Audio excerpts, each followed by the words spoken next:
നമുക്കിന്ന് HP ഒരു ലാപ്പാണ് സർവീസിന് തന്നിരിക്കുന്നത്. ജസ്റ്റ് നമുക്ക് DC മെഷീൻ കണക്ട് ചെയ്തിട്ട് ഒന്ന് ചെക്ക് ചെയ്ത് നോക്കാം.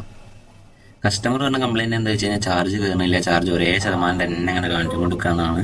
ജസ്റ്റ് നമുക്കൊന്ന് ഓണാക്കി വിൻഡോസ് ഒക്കെ ഒന്ന് ലോഡ് ചെയ്തിട്ട് ആ ബാറ്ററിയുടെ ശതമാനം അങ്ങനെ തന്നെയാണോ എന്നൊന്ന് ചെക്ക് ചെയ്ത് നോക്കാം.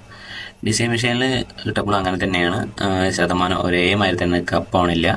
അപ്പോൾ നമുക്ക് ബോർഡ് ഒന്ന് അയച്ചു നോക്കാം. ആദ്യം കീബോർഡ് അയച്ച് ഫ്രണ്ടിലത്തെ സി പാർട്ട് അയക്കാനായിട്ട് ഓപ്പണർ എടുത്തിട്ട് ജസ്റ്റ് ഒന്ന് ഓപ്പൺ ചെയ്ത്